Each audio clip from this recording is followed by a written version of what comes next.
facts very differently. You know how we do it here on Hard Facts, to be very honest with you, right? So we look beyond the sensationalism. You know, if you're new here, that's what we try to do. Look beyond the sensationalism, get into the meat of the matter. No pun intended. So, so we've got 17 southern governors who have agreed to ban open grazing. And the questions now are, how will this ban be implemented? How big of an impact will this have on the security situation and on the economy? Here's a big hard fact for you. According to the FAO, Nigeria has 19.5 million head of cattle and consumes 360,000 metric tons of beef every year.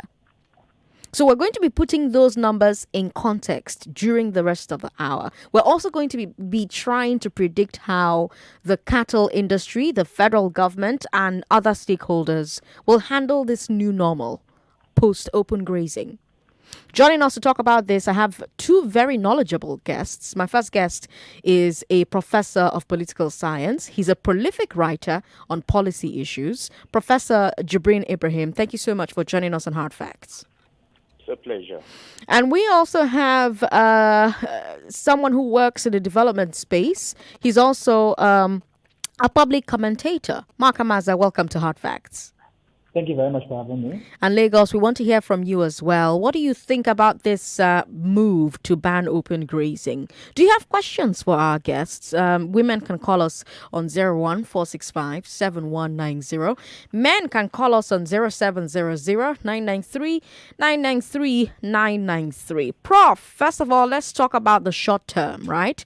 Let's say that the open grazing ban goes into effect without a hitch by the end of this month. Just for the sake of argument, Prof, what mechanisms exist to get live cows or slaughtered beef from the northern fields to southern markets in a timely manner? Prof? Well, I think maybe you are jumping.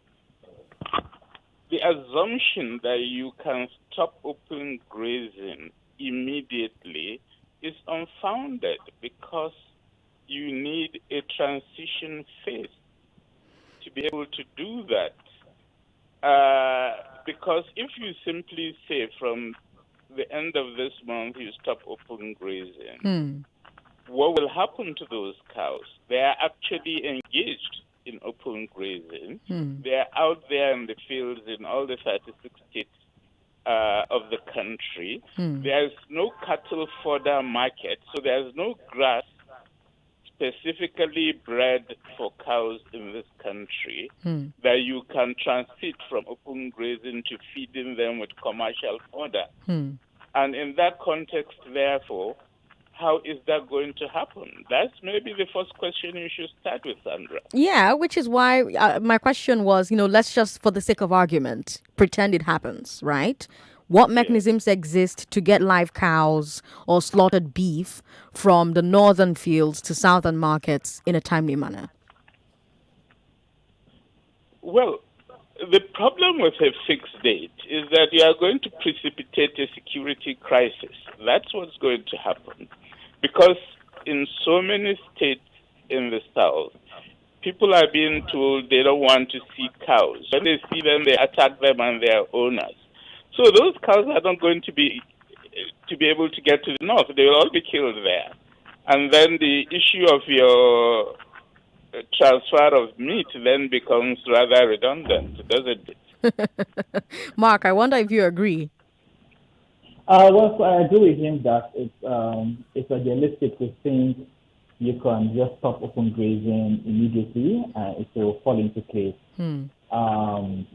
But also, even if that was going to happen, the states that have banned open grazing unfortunately do not have the mechanism or the power to be able to enforce it, in the sense that they do not control the security agencies. So you have the police and all the security agencies in the hands of the federal government.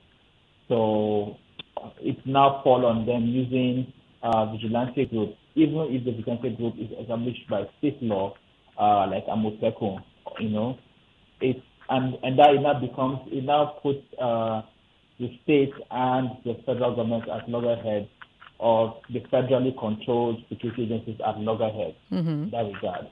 So while it's on one hand, there's a need to transit Nigeria's model of animal husbandry from the nomadic style, open grazing, to a ranching method. This by itself, just buying open grazing, even if they're going to put it into law, does not go enough to make that happen. I see. Now, Prof, realistically, how long will it take for all the herds currently in the states that are contemplating the ban to move to other states? This is, of course, based on the assumption that there currently aren't any facilities for ranching in those 17 states that support the ban. Sandra, you're talking of 17 states. All the 36 states in the country have agreed to ban open grazing. So it's not just the southern states. The Northern Governors Forum have agreed that open grazing be banned. So what's on paper now is that open grazing is banned all over the country. What we are not sure of is the date. Now, if open grazing is banned everywhere, then it means you have to transit to commercial cattle production. And that's why I started with the fundamental point that do we have commercial fodder available in this country for the cattle owners to buy and feed their cattle? And if we do, but we know we don't, what will be the cost of such a system?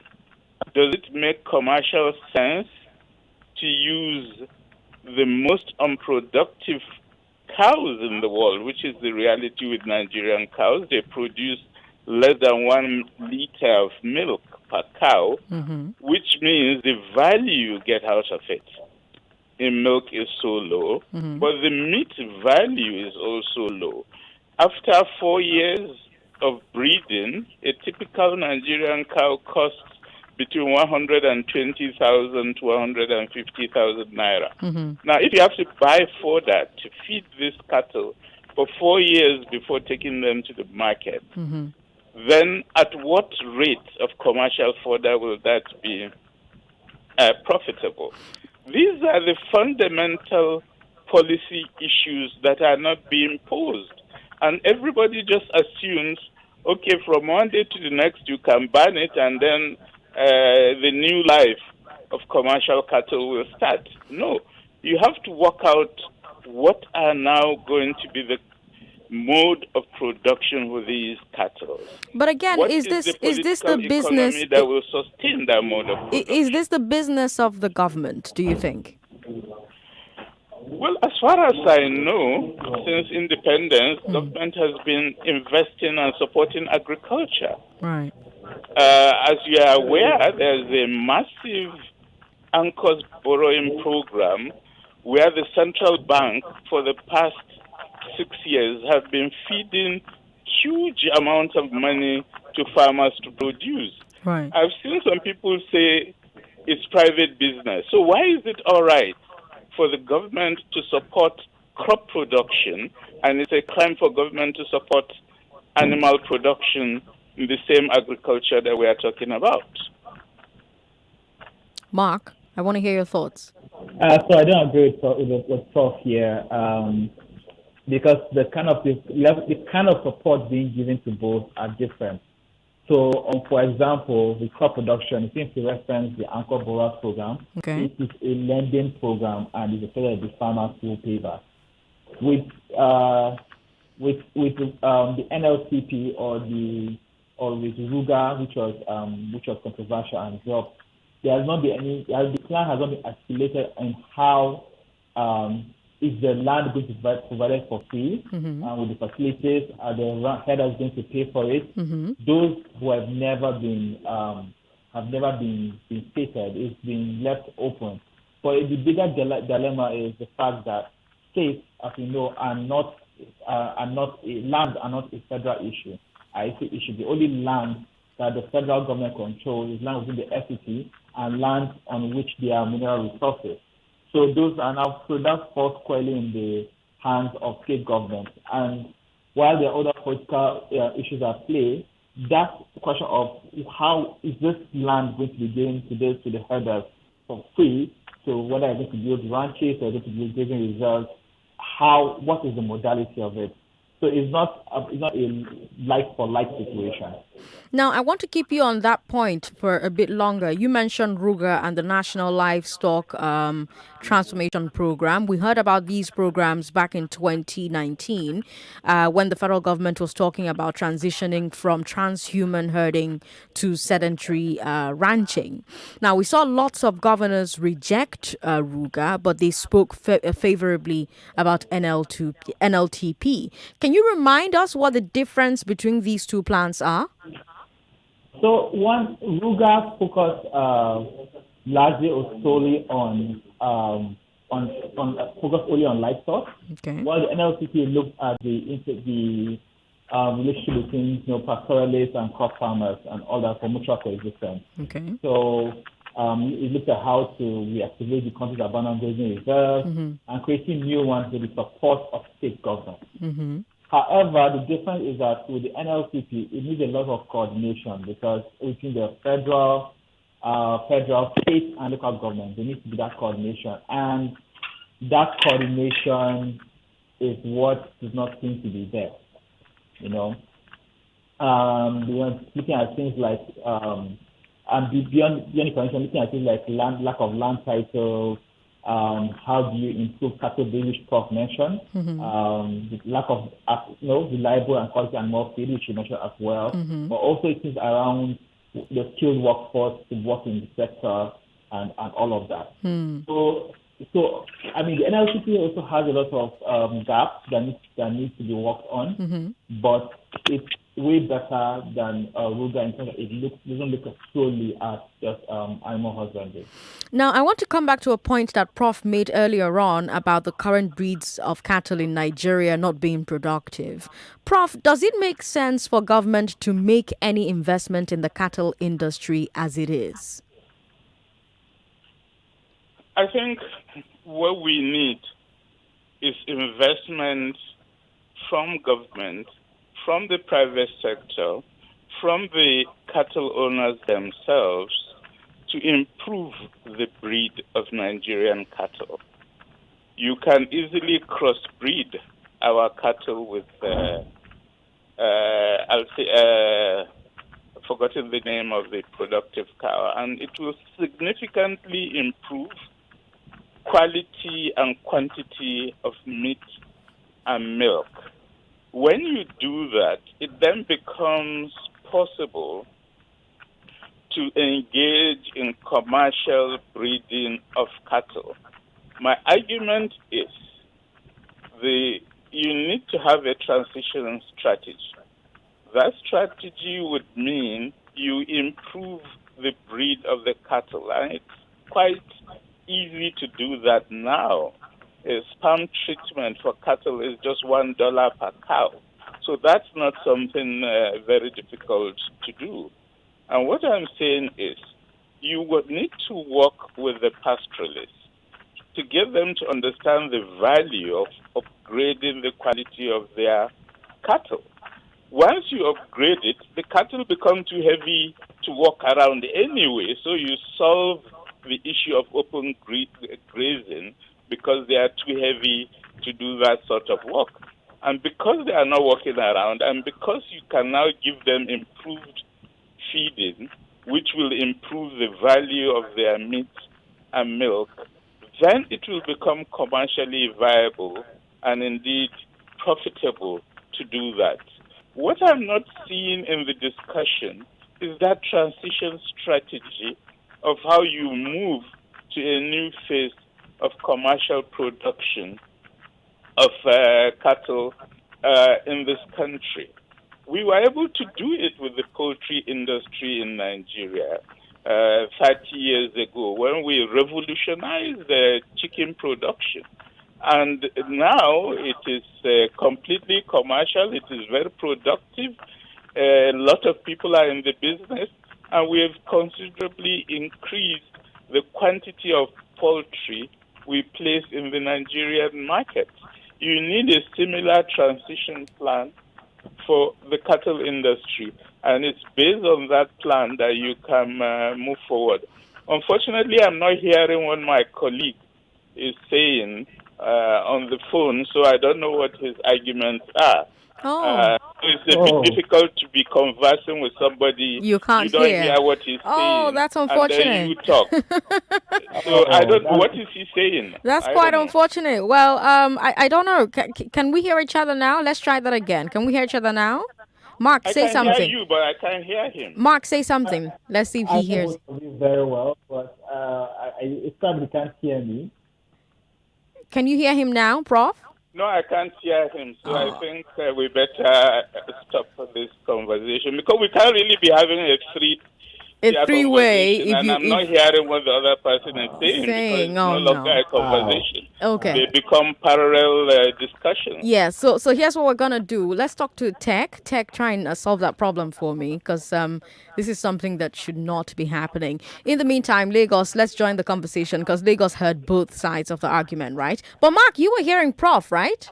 Yes, I can hear you very well, loud and clear. Okay. All right, then. So Tech will figure that problem out. But Lagos, join the conversation. Give us a call on 0700-993-993-993. You can also call 01465-7190. 0700-993-993-993 or call 01465-7190. What I'm most interested to hear are questions you could have for our guests or your thoughts on the conversation that we are having.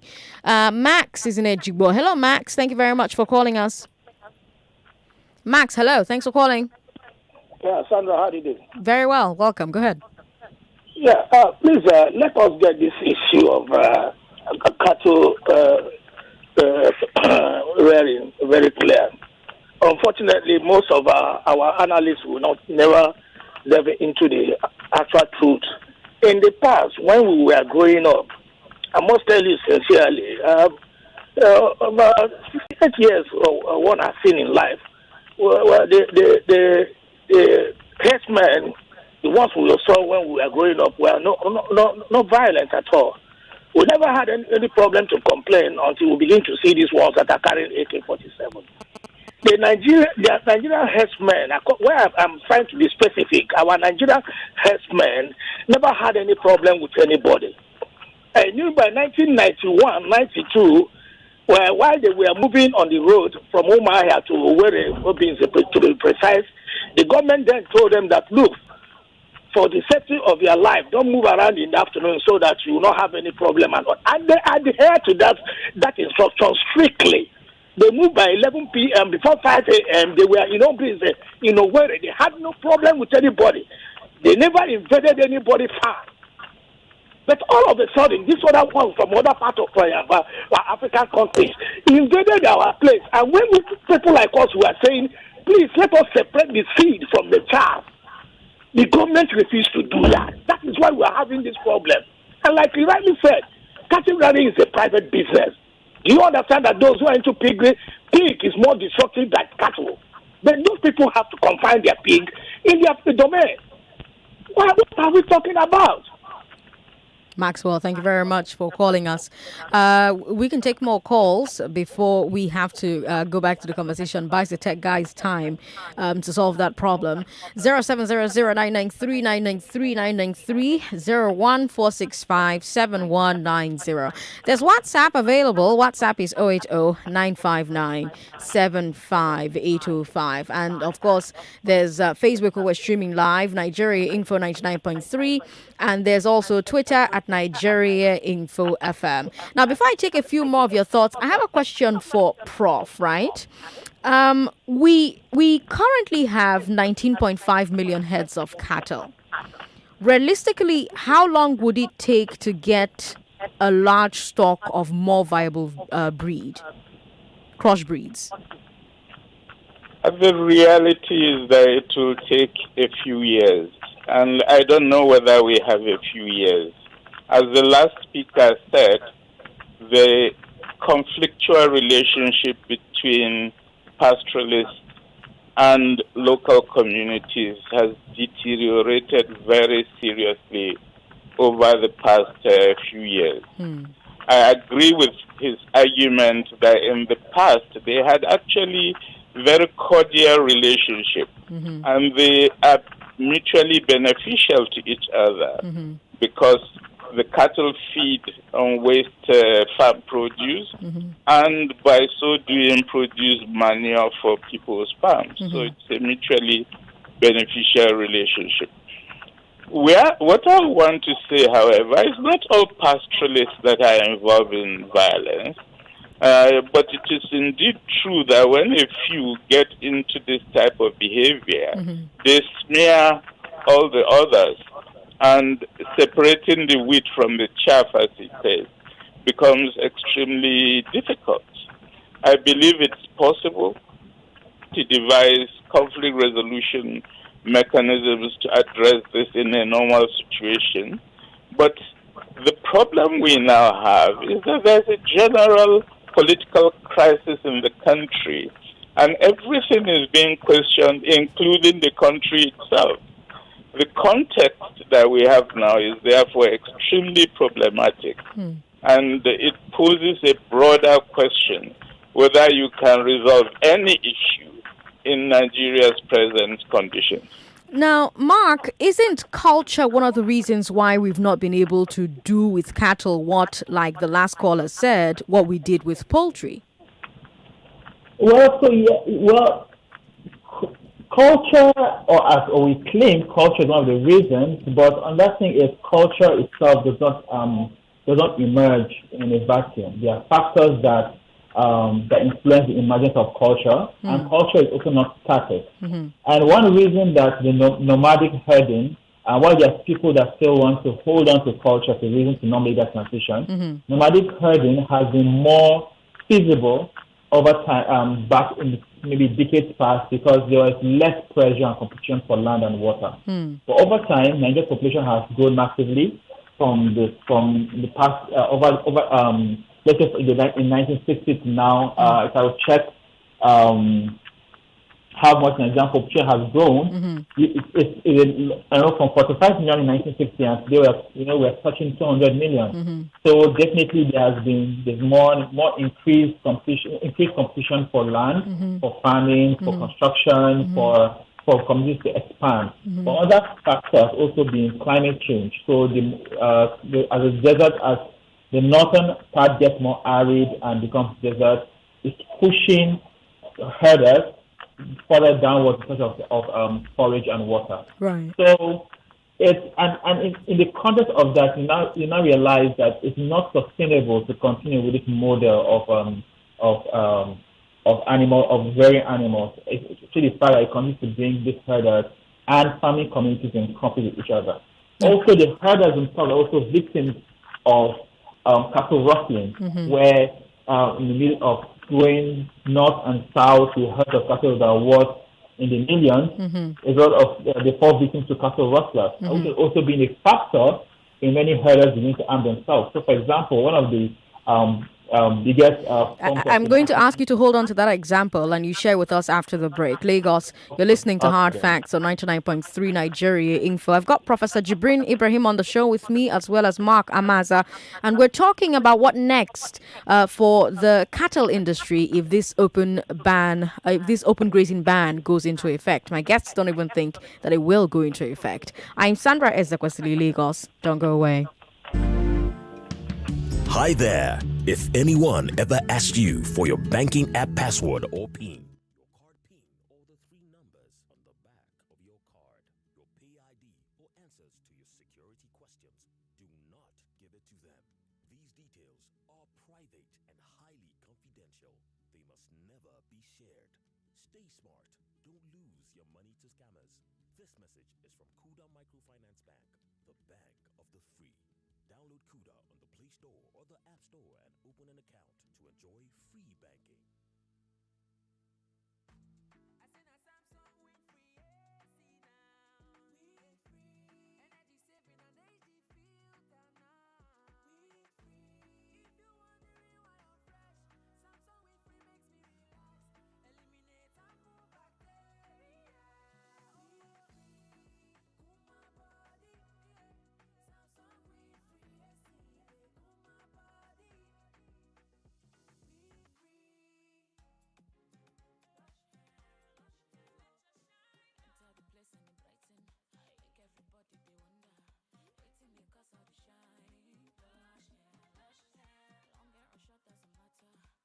hair or dreadlocks can be better. Only for girls we know better. Lush hair. So you want to slay? Slay with swag. Gotta be lush hair. Gotta be lush hair. Straight or curly. You know they tango. Lie. Gotta be lush hair. Gotta be lush hair. Wonder how I shine like this. I'm on a lush hair, be the coco. Say you want to know. And if you wanna be fine like me, I can show you where to go. A lush hair, be the coco. Beautiful people know how to make an impression, and that's why they only trust Lush Hair Extensions to bring out the shine in them. Lush Hair, be beautiful. Coming! Oh, Vincent, just the person I want to see. You're welcome. Please sit down. What happened, Chief? You're looking all bright and cheerful today, unlike last week when... Forget about last week. I now have my insurance policy from Linkage Assurance PLC. That means all my containers, motor vehicles, and my warehouse are well protected. Hey, I hear that Linkage Assurance PLC is now bigger, Yes. bolder, Yes. and better to offer various classes of insurance like motor insurance, oil and gas, fire and burglary, agriculture, Marine and aviation. and general accident insurance with prompt claim settlement. To get your Linkage Assurance policy, please call 0700 546 52273. Linkage Assurance PLC. Protection that counts. The best of talk radio to start your day. The Morning Crossfire with Sheriff Quadri. It is government's silence and the silence on the part of the rest of us that have fueled all of this insecurity. Even from Lagos to Ibadan now, you need the blood of Jesus. This thing is a political case. Don't embarrass the others and the rest. The men of their wives are widows. They have been paid 60,000, 100,000. Today I have not paid my children's school fees. Even in our group chat, if you say anything about the boss or you complain, they will block you and remove from you. Because I seen the truth. The Morning Crossfire with Sheriff Quadri. Weekdays 5 to 9 a.m. on 99.3 Nigeria Info. My car was parked in front of my house and was vandalized. My neighbor said he actually looked through the window and saw the people taking out stuff from my car. He said he couldn't have it and his room is opposite mine. Imagine that. Let's talk. Welcome back to your number one talk, news, and sports station. This is Nigeria Info.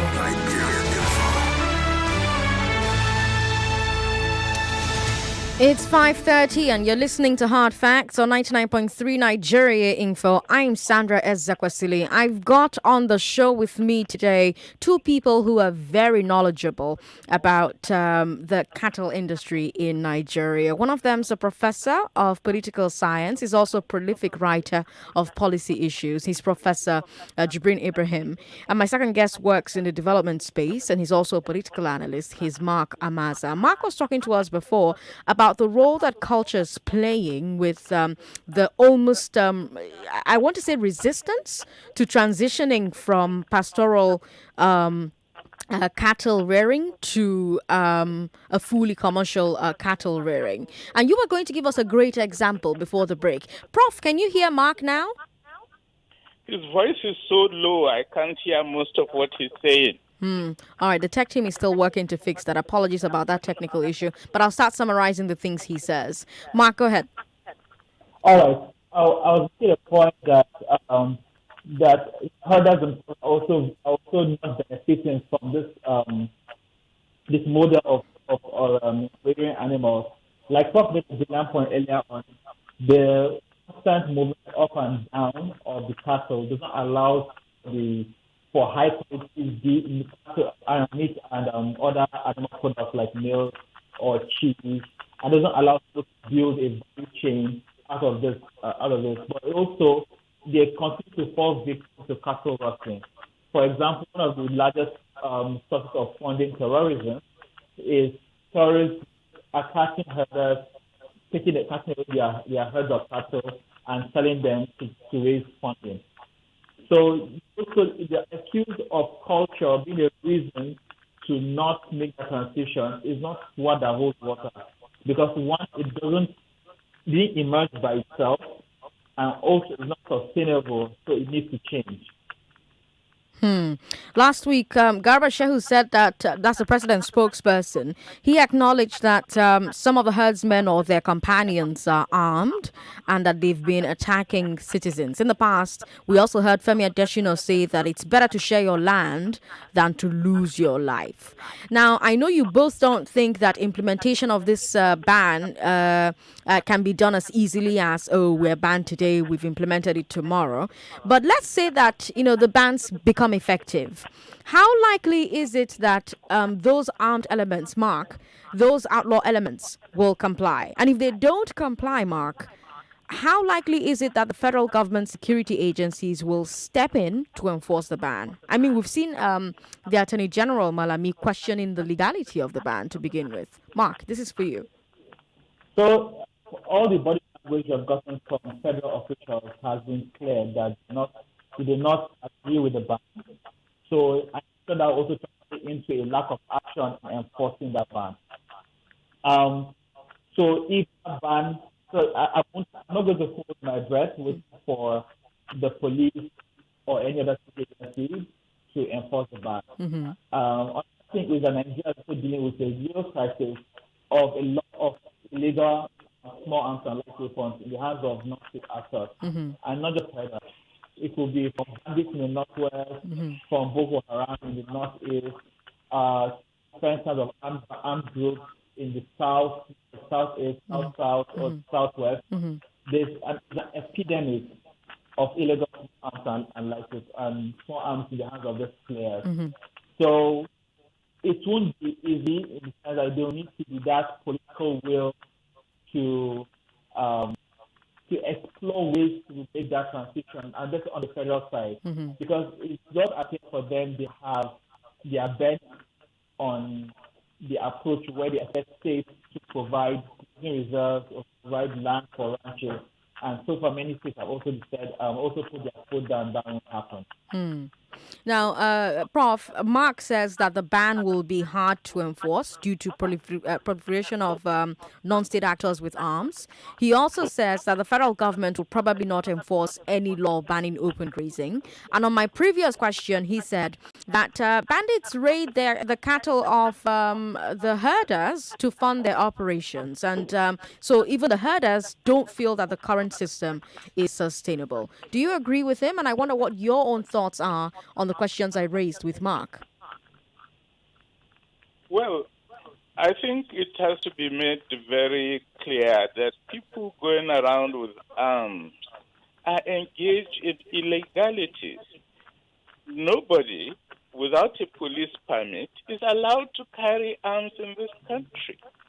Right. What people do not know is that within the pastoral community, for over a decade, these armed gangs are stealing cattle from pastoralists themselves and making their own herds. So these are criminal elements that shouldn't be going around with arms in the first place. And it doesn't need a ban for them to stop carrying arms. What I agree with that has been said is that there's been very low enforcement about circulation of arms in this country. And this is not just about pastoralism, it's also about a lot of other things. General Abubakar Abdul Salam, who heads the Peace Committee, told us 5 weeks ago that there are 6 million guns in the hands of civilians in Nigeria. This means the number of guns in the hands of civilians is even more than that with the armed forces.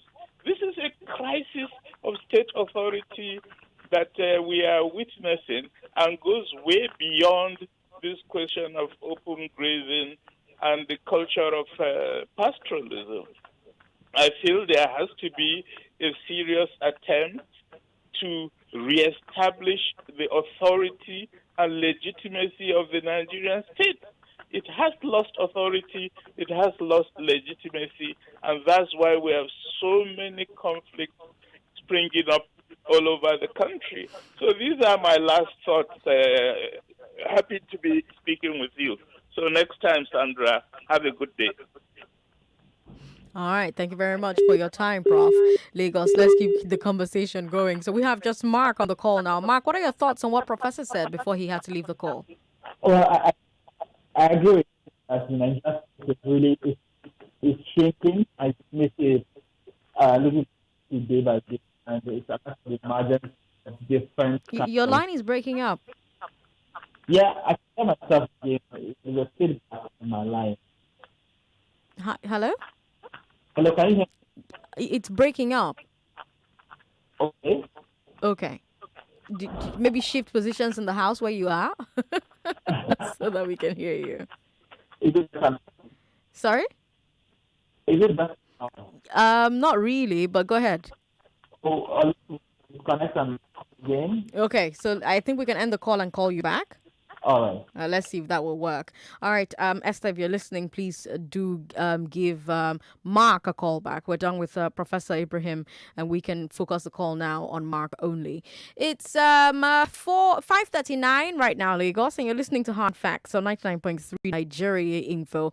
You had us have a conversation between two gentlemen who are very knowledgeable about the conflict with herders and farmers, and tried to show us the feasibility, if you like, of implementing a ban on open grazing, and also try and talk about what that would entail, what implementing that would look like, and all of the issues surrounding that. They also tried to address the conflict, try to look at it from the perspective of culture as well, and also try to look at it from the economy as well, because there are so many angles to this conversation, right? You've got the political economy, you've got the security angle. So there are so many factors at play when this conversation comes up. Now, and this conversation is up because we just had 17 southern governors agree to ban open grazing. And when Prof was on the show, he reminded us that actually all 36 states have agreed to ban open grazing. He talked about the northern governors also agreeing with the southern governors that open grazing needs to be banned. But according to him, his first question is, well, how will that ban be implemented? Mark is back on the line. Mark, hi. Is this better? I quit myself. No, it's pretty much the same. But just go ahead. I think we'll manage it like that. Okay, Yeah. so I was saying that for the purpose of rights of Nigerian state shrinking and legitimacy, which is given as the emergence of different kinds of armed groups, different motivations, and yes, the points I made earlier, the estimate of illegal arms in countries, which is, I think, with last count, about 80% of the illegal weapons in West Africa and Nigeria.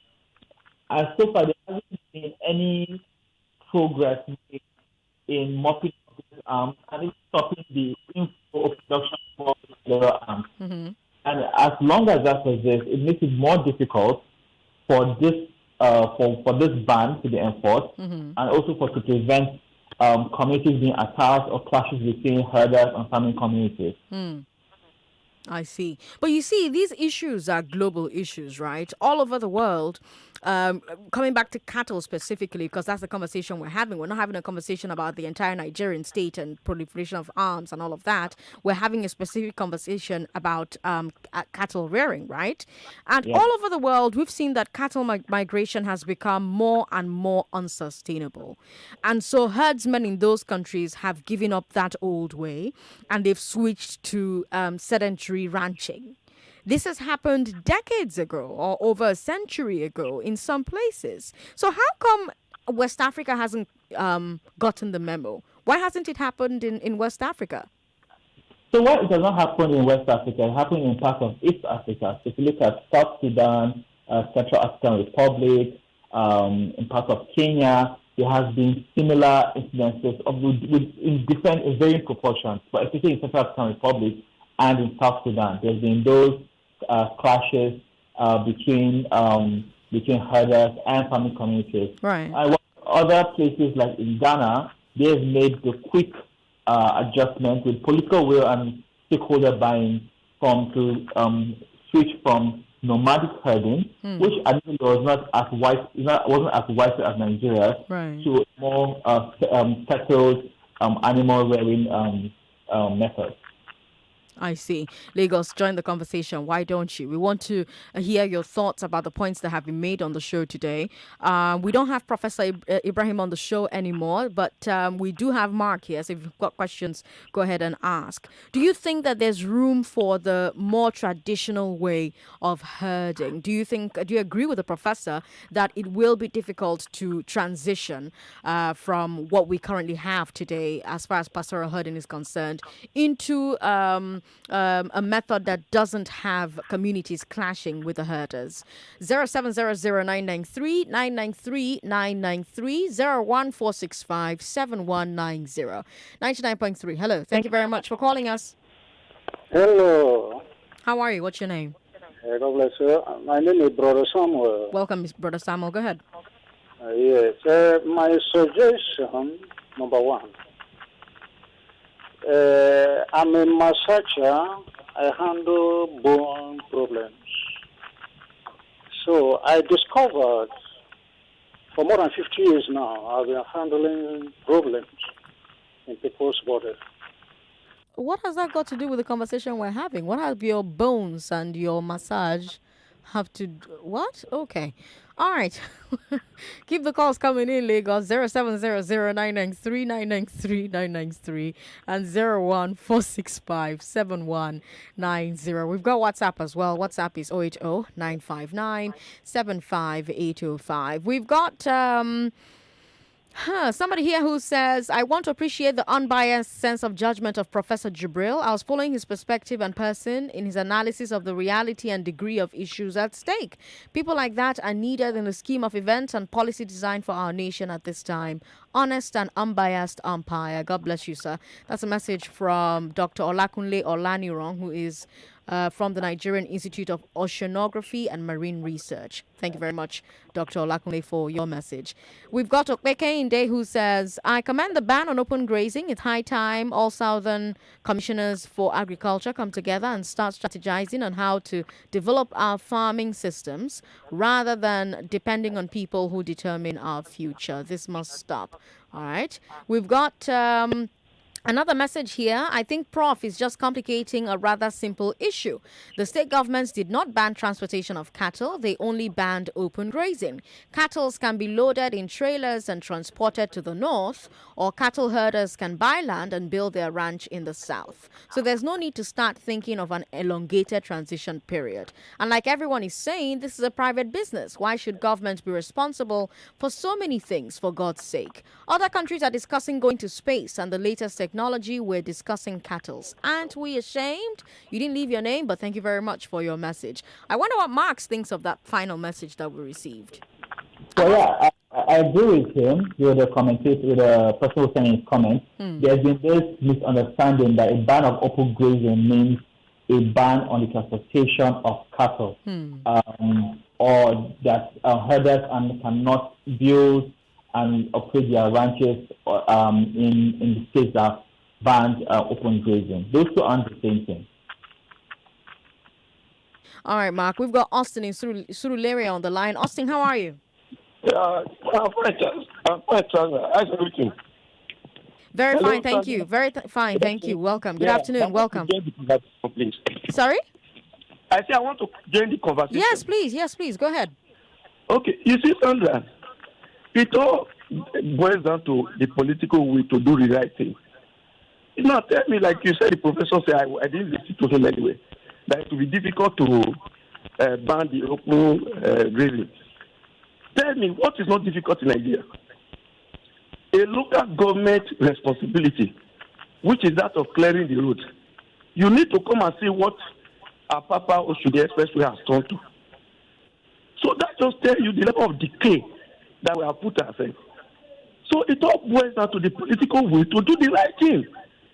Why will it be difficult? People are elected to government to do the right thing, to make policies. If policies were to be made by themselves on its own, we wouldn't have government. The need for government is to put in place policies that work, policies to solve problems.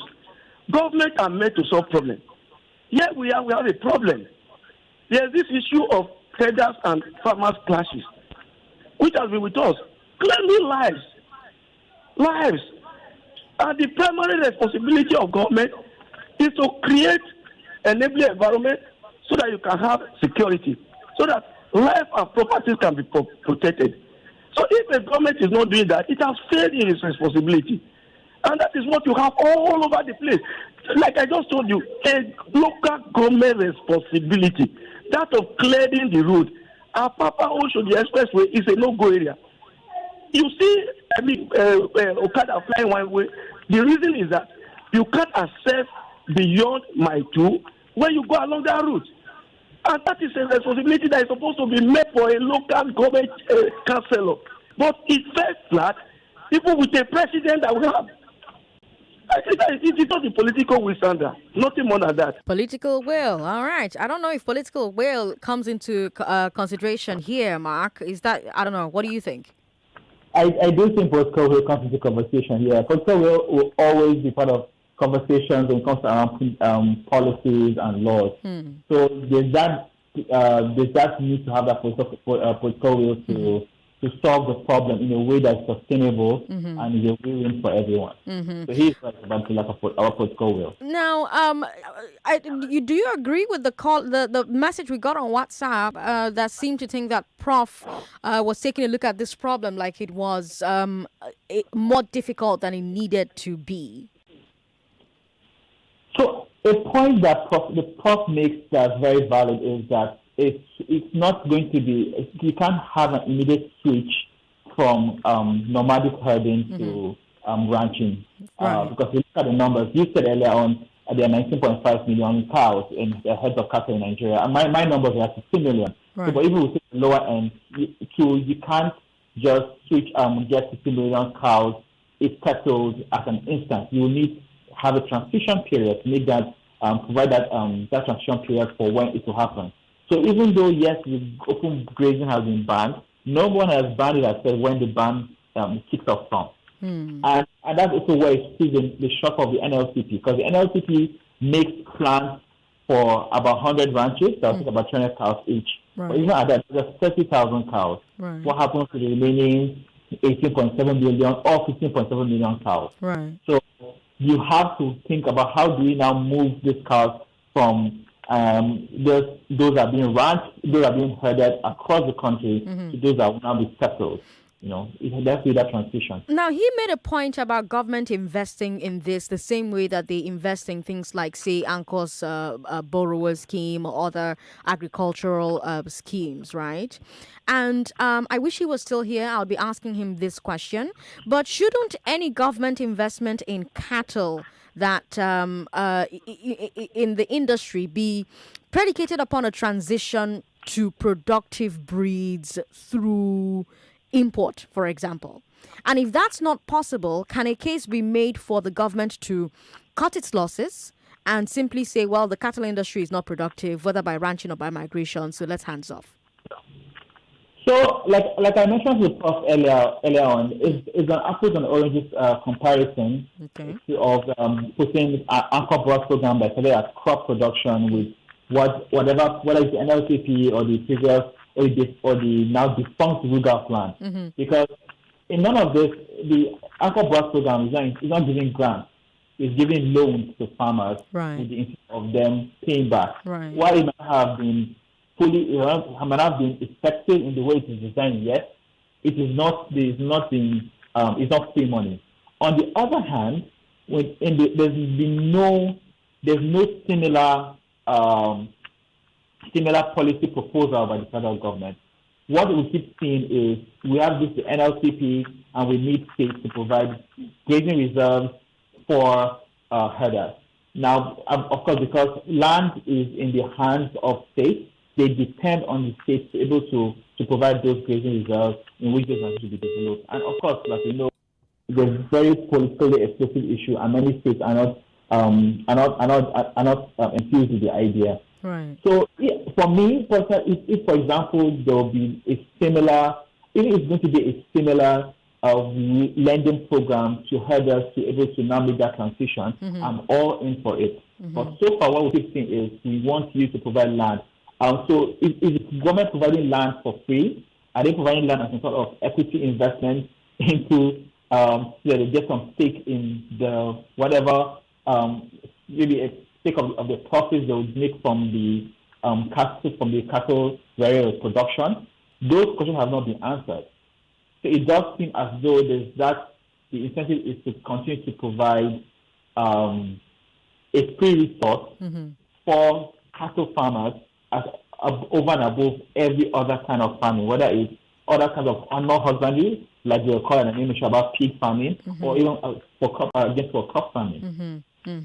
Now, I have to let you go, of course, but I'll say thank you very much for sharing your time with us on the show. But before you go, how long do you think this transition will take? What will the transition away from open grazing look like, and how long do you think it's going to take?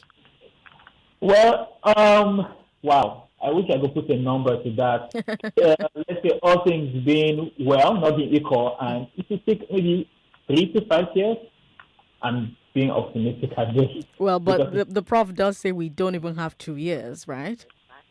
To make that transition. So I think we will need a little more than that. And that depends on us looking back at all the plans and policies we have, and what the gaps are, filling those gaps, being properly coordinating across the different tiers of government. We need about 3 to 5 years. 3 to 5 years. Mark Amaza works in development, and he's a public commentator. Mark, thank you so much for your time. Thanks very much for having me. All right, Lagos. That's all the time we have. I know. I wish we had more time. I wish we had more time. But we will definitely come back to this conversation because it's a rolling conversation. Everyone in the country is talking about this. So it's definitely going to make a comeback on this particular show. But thank you for listening to it. This is the part of the show where I reward you for your time by giving you 10,000 Naira courtesy Creditville. Are you a salary earner and experiencing salary delays? In need of school fees, loan, or house rent? Does your business need expansion and you've got no money? Do you need a car or equipment for personal or business use? Worry no more. 99.3 Nigeria Info. We are more than just radio. Subscribe to our YouTube channel at Nigeria Info FM. Check us out on Facebook at Nigeria Info 99.3. Follow us on Twitter at Nigeria Info FM and on Instagram at Nigeria Info FM Lagos for live updates as it happens. 99.3 Nigeria Info.